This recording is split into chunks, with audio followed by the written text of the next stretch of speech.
जय श्री राधे, हर हर महादेव। आइए एक पहले वीडियो देखते हैं। एक हमारे आचार्य हैं और इनकी बातों को सुनते हैं। उसके पश्चात मैं कुछ दृष्टि डालूंगा। शिवरात्रि को लेकर के कुछ चर्चा है। आप सभी भाई बहनों को बहुत बहुत शुभकामना। उस दिन भगवान शिव का आप पूजन करें, जल चढ़ाएं, 4 पहर जल जरूर चढ़ाइए, पर 4 पहर का रुद्रा अभिषेक कृपया न करें। क्यों?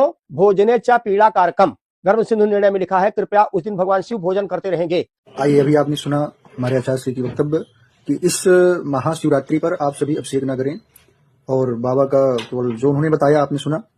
तो इस विचारवश महाशिवरात्रि मनाई क्यों जाती है? आजकल तो सबसे सर्वप्रथम चल रहा है कि बाबा का जो महाशिवरात्रि आती है उसमें बाबा जी का विवाह नहीं होता है, हमारे भोलेनाथ का विवाह नहीं होता है। उस दिन बाबा का ज्योतिर्लिंग दिव्य प्रकट हुआ भगवान विष्णु जी के द्वारा। तो उस दिन महाशिवरात्रि का जो पर्व है, बाबा शिव के लिंग स्वरूप उद्बोधन यानी कि उनका उद्गम हुआ या प्रकट हुए, प्रादुर्भूत हुए, तब जाकर के महाशिवरात्रि बना। एक तो दूसरी बात, बाबा शिव को दुग्ध धारा जलधारा ही प्रिय है, नित्य चढ़ाते हैं हम, और उस दिन जिस दिन उनका प्रादुर्भाव हुआ उस दिन ही ना करे, ऐसा असंभव है।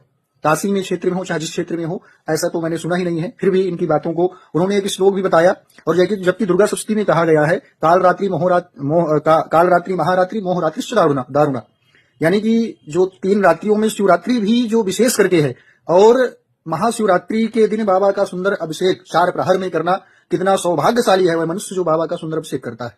और ये महापुरुष जो हमारे आचार्य हैं वो मना कर रहे हैं कि इस दिन नहीं करना चाहिए। उन्होंने एक अभी श्लोक बताया, वो भी शायद मेरे हिसाब से ऐसा नहीं है। वो है अजीर्णे भेषजम वारी जीर्णे वारी बलप्रदम भोजने चामृतम वारी भोजनांति विषप्रदम। ये भोजन का उन्होंने जो श्लोक है वो बताया है कि जल को या भोजन के समय कब पीना चाहिए कब नहीं पीना चाहिए, शायद मेरे हिसाब से, क्योंकि निर्णय सिंधु में तो ऐसा कुछ मैंने सुना नहीं ना, मैंने अभी ऐसा ज्ञात किया है जो उन्होंने एक कड़ी बताई है।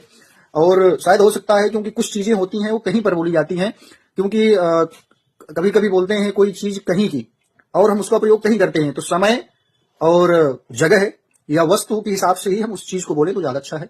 तो मैं आचार्य से क्षमा चाहता हूं कि वैसे भी हमारे सत्य सनातन धर्म को ऐसी वो लग गई है, क्या घुन लग गई है कि अंदर ही अंदर वो कम होता जा रहा है, और ऐसी अफवाह फैला करके उसको और कम ना करें। क्षमा चाहता हूं, बहुत बालक हूं, फिर भी मैं दृष्टि डालना चाहता हूं कि ऐसा मिथ्या अपवाद में ना पड़े।